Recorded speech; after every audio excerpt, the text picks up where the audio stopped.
Dans une nuit froide et battante, un vieux chien surgit de nulle part, portant sur son dos une petite fille en larmes. Elle ne dit qu'une phrase, brisée par la peur. Ils ont fait du mal à maman. Ce qu'il s'est passé ensuite, personne ne l'aurait imaginé. Pas même les hommes qui pensaient avoir tout vu. Car ce chien n'était pas venu supplier. Il était venu chercher justice. Et ce qu'il a déclenché cette nuit-là allait tout changer. Une histoire vraie. Une course contre le temps. Une leçon d'humanité. Restez avec nous, car cette histoire incroyable vous laissera sans voix. Avant de commencer, n'oubliez pas de liker et de vous abonner. Et surtout, je suis curieux. D'où nous regardez-vous? Indiquez votre pays dans les commentaires. J'adore voir jusqu'où voyagent nos histoires. La pluie tombait drue, lourde, sans répit, transformant le parking en une étendue de flaques sombres et luisantes. Les néons fatigués du vieux garage clignotaient faiblement, éclairant à peine les silhouettes immobiles des motos alignées. C'est alors qu'une forme surgit de la nuit. Un berger allemand jaillit sous l'averse, couvert de boue, les flancs secoués par une respiration rauque. Ses pattes frappaient le béton dans un bruit sourd, presque désespéré. Sur son dos, agrippée comme à une dernière chance, une fillette d'environ 7 ans. Ses bras maigres encerclaient en son cou avec une force qui n'appartenait pas à une enfant. Ses doigts tremblaient, ses ongles enfoncés dans le pelage trempé. Sa robe, trop fine pour la saison, était déchirée, souillée, collée à sa peau par la pluie froide. Le chien glissa légèrement avant de s'arrêter au milieu du parking. Il resta là, debout, les pattes écartées pour ne pas tomber, protégeant l'enfant de son propre corps. Les hommes autour n'avaient pas bougé. Les moteurs continuaient de ronronner doucement, comme un grondement lointain, mais personne ne leva la main. Le silence était tombé d'un seul coup, épais, presque irréel. Quelqu'un murmura, à peine audible. « Mon Dieu !» La fillette releva lentement la tête. Son visage était pâle, marqué par la peur, les lèvres bleues de froid. Ses yeux, trop grands pour son âge, cherchaient de l'aide sans savoir à qui s'adresser. Quand elle parla enfin, sa voix se brisa en chemin, faible et tremblante, comme si chaque mot lui coûtait un effort immense. « S'il vous plaît, ils ont blessé maman. » Le chien gémit doucement, un son bas, douloureux, presque humain. Il ne reculait pas, il ne fuyait pas. Il était venu jusqu'ici pour une seule raison. Et à cet instant précis, sous la pluie battante, tous comprirent que plus rien ne serait jamais comme avant. Bear s'approcha lentement, les bottes écrasant à peine la flaque sous lui. Il n'avait pas l'habitude de parler aux enfants, encore moins à un chien qui semblait prêt à mourir pour en protéger une. Mais là, tout dans cette scène lui disait de faire attention. Chaque mouvement devait être calme, respectueux. Alors il s'agenouilla, posant un genou au sol, et releva doucement les mains. La fillette ne bougea pas. Falk, le chien, tourna la tête et planta ses yeux profonds dans ceux de Bear. C'était plus qu'un regard, c'était un cri muet, une injonction. « Aide-nous, maintenant !» D'une voix à peine audible, comme si elle réveillait un souvenir trop lourd. La petite parla. « Ils sont venus, dans la nuit. » Elle déglutit. « Ma maman m'a crié de courir. Elle m'a poussé dehors. Mais je voulais pas. » Sa gorge se noua, les mots refusant de sortir. Ses doigts s'accrochaient plus fort au cou de Falk. Il m'a porté. Il m'a pas laissé. Son menton trembla. Bear hocha doucement la tête, sans un mot. Falk, lui, ne clignait même pas des yeux. Il semblait prêt à bondir, à mordre, à courir encore si personne ne bougeait. Il ne montrait pas de peur. Il montrait une urgence sacrée. Autour, les bikers s'étaient rapprochés. Certains, les bras croisés, d'autres appuyés contre leurs motos. Aucun n'avait bougé. Le silence s'épaississait. L'image d'un vieux chien, épuisé, trempé, ramenant une enfant à dos dans la nuit, ça remuait quelque chose de profond. Bert inspira lentement. Il savait ce que ce regard voulait dire. Ce n'était pas une demande, c'était un ordre. Et personne ici n'osait le contester. Bert tendit les bras lentement, presque comme s'il demandait la permission. La fillette hésita un instant, puis se laissa glisser dans ses bras. Elle était légère, glacée, le souffle court. Il la serra contre lui avec une douceur qu'on ne lui connaissait pas. Falk ne fit aucun mouvement, mais son museau frôlait déjà la jambe de l'homme, prêt à intervenir au moindre faux geste. Le chien restait là, tendu, collé au corps frissonnant de la petite, ses yeux sombres fixés sur Bert. Ce n'était pas de la méfiance, c'était une promesse silencieuse. « Je reste, je veille. »« Tu peux nous montrer ?» demanda Bert, le ton bas, presque un murmure. La fillette hocha la tête. Elle leva un doigt tremblant en direction de l'orée sombre du bois, là où le chemin se perdait dans la boue. Une vieille cabane, là-bas. Falk émit un grondement sourd, puis un aboiement bref, grave, chargé d'une tension électrique. Et sans attendre, il partit. Ses pattes fendaient tôt la boue, éclaboussant le silence. Les moteurs s'allumèrent dans un fracas métallique. L'écho vibra contre les murs du garage. Les hommes enfourchèrent leurs machines, visages fermés, regards durs. Ce n'était plus une simple bande de motards, c'était une meute.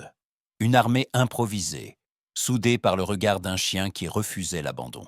Falk courait, sans jamais se retourner, certain que la meute suivait. Et derrière lui, les phares s'allumèrent un à un, déchirant la nuit comme des éclairs de colère. Le vent fouettait les visages, mêlé à une pluie glacée qui giflait sans relâche.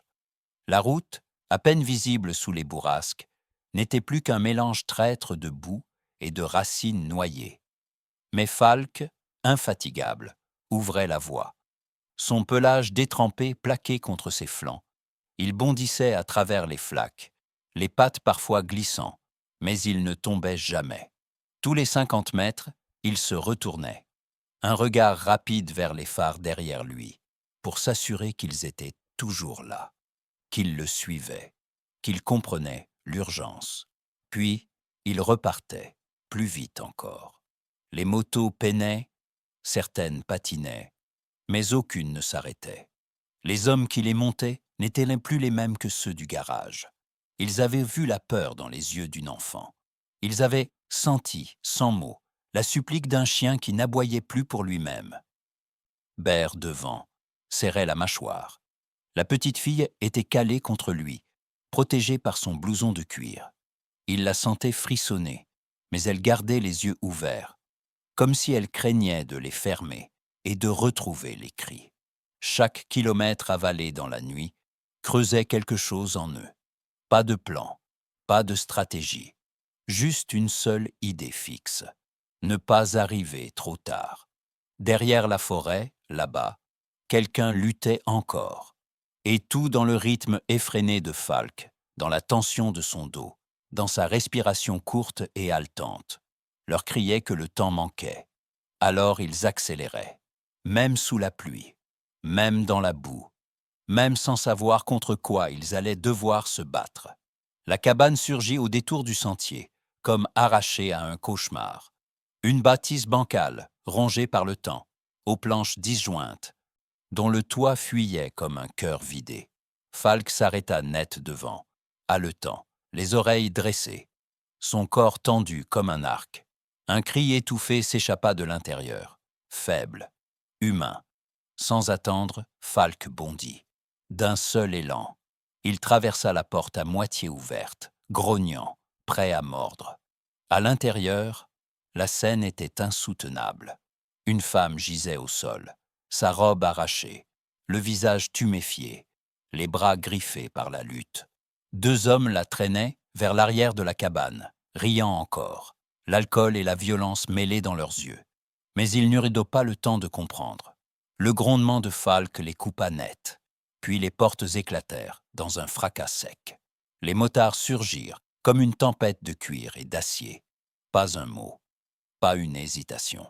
Le premier coup frappa vite, puis un autre. Les agresseurs n'eurent aucune chance. Les poings, les cris, le vacarme. En quelques secondes, tout fut terminé. Les deux hommes à terre, battus, désarmés, gémissant. Falk se tenait au-dessus d'eux, les crocs découverts, le souffle rauque, le regard noir. Bear s'agenouilla près de la femme. Elle respirait encore, faiblement, vivante. La petite fille, jusque-là muette, hurla soudain. « Maman !» Elle bondit des bras de Bear, trébucha sur le seuil, puis courut, les larmes brouillant sa vue. Elle se jeta sur le corps de sa mère, l'encerclant de ses petits bras, sanglotant contre elle, incapable de parler. Falk s'approcha lentement. Il posa sa tête contre la main de la femme, comme s'il lui demandait pardon. Pardon pour ne pas être arrivé plus tôt. Le silence retomba, lourd, presque sacré. Le genre de silence qu'on ne brise pas sans raison. La mère ouvrit lentement les yeux. Chaque respiration semblait douloureuse. Chaque mouvement pesait comme une montagne. Pourtant, elle chercha à lever la main. Ses doigts tremblaient, écorchés, faibles. Falk, toujours près d'elle, s'approcha d'un pas. Elle posa sa paume contre son front, doucement, comme on touche un souvenir précieux. Ses lèvres craquelées s'ouvrirent, dans un souffle. « Tu nous as sauvés !» Sa voix était brisée. À peine un murmure, mais chaque mot portait le poids de la gratitude, de la reconnaissance, de cette frontière entre vie et mort qu'un chien avait franchie pour elle. Falk ferma les yeux. Puis, lentement, il s'allongea contre son flanc. Son museau dans sa main, ses pattes étendues, son corps relâché enfin. Il tremblait encore, mais c'était de fatigue. Une fatigue immense, profonde, celle d'un gardien qui a mené sa mission jusqu'au bout. Les motards restaient là, debout, autour d'eux. Personne ne parlait. Certains détournaient le regard, d'autres le fixaient, les poings encore serrés, mais sans violence cette fois. Ils avaient vu des choses, des sales choses. Mais ce moment-là, c'était autre chose. Un chien, une gamine, une femme à moitié morte, et malgré tout, une tendresse plus forte que la douleur. Bear sentit sa gorge se nouer. Ce chien, pensa-t-il, avait ramené bien plus qu'un appel à l'aide. Il avait ramené l'humanité. Le vieux garage n'était plus tout à fait le même. Les moteurs s'étaient tus. La pluie avait cessé. L'air portait encore une odeur de cambouis et de cuir mouillé. Mais quelque chose avait changé. Quelque chose d'invisible, mais profondément réel. Falk, encore boiteux de fatigue, marchait lentement à travers la cour, la petite fille collée à son flanc. Elle ne lâchait pas son poil, même pour un instant. Bear les observait de loin, les bras croisés, le regard adouci par une émotion qu'il n'aurait jamais cru ressentir ici. Il refuse de dormir sans elle, avait glissé un des gars. Bear avait haussé les épaules avec un demi-sourire. Après ce qu'il a fait, il vivra où il veut. Et personne n'avait rien ajouté. Une vieille caravane fut retapée pour accueillir la mère et l'enfant. Des matelas furent trouvés, des couvertures, des repas chauds. Rien de parfait, mais tout offert avec le cœur. Les bikers, ces silhouettes dures et rugueuses, se transformaient à mesure que les jours passaient. Les jurons faisaient place à des rires étouffés. Les regards se faisaient moins lourds, plus attentifs. La mère, encore fragile, aidait en silence, un regard toujours posé sur sa fille. L'enfant, elle, riait parfois, de ces rires brefs mais réels, quand Falk la poursuivait dans la cour. Son visage reprenait vie, ses joues retrouvaient des couleurs. Un soir, alors que le soleil tombait sur la tôle rouillée, Bear regarda autour de lui. Ce lieu, autrefois rugissant de solitude, vibrait maintenant d'autre chose. Il n'aurait pas su dire quoi, mais il le sentait.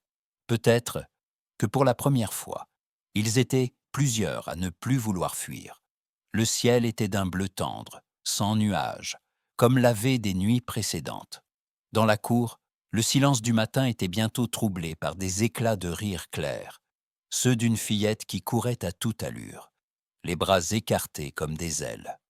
Falk la suivait, agile, les oreilles dressées, la langue pendante, l'air joueur. Il avait retrouvé sa vivacité. Et surtout, il n'avait plus peur. La mère, debout près de la caravane, les observait avec un sourire doux. Ses blessures s'atténuaient. Sa peau reprenait des couleurs. Ses yeux brillaient d'une lueur nouvelle, fragile, mais tenace, celle de l'espoir. Un peu plus loin, adossé contre le mur du garage, Bear fumait une cigarette, silencieux. La fumée s'élevait lentement dans l'air tranquille. Il ne parlait pas. Il regardait. Et il comprenait. Ce chien, pensa-t-il, n'avait pas seulement sauvé une enfant. Il avait fissuré un monde clos. Il avait ouvert des cœurs que la vie avait blindés. Il avait rappelé à tous ce que c'était. Le courage, la fidélité, le don total. La fillette s'arrêta soudain, essoufflée, les joues rouges. Elle caressa Falk entre les oreilles, puis leva les yeux vers Bear. « Tu crois qu'il est un ange ?» Bear la regarda, longtemps. Puis il sourit doucement, une ride de plus creusée au coin des yeux. « Non, il est plus que ça. Il est ce qu'on rêve tous de devenir. » Falk releva la tête. Son regard croisa celui de Bear. Et là, pour la première fois depuis ce jour maudit dans la forêt, sa queue se mit à remuer. Pas par nervosité, pas par crainte, mais simplement parce qu'il se sentait chez lui, dans un monde redevenu sûr. Si cette histoire vous a touché, pensez à liker, à vous abonner et à la partager avec vos proches. Merci de faire vivre nos récits.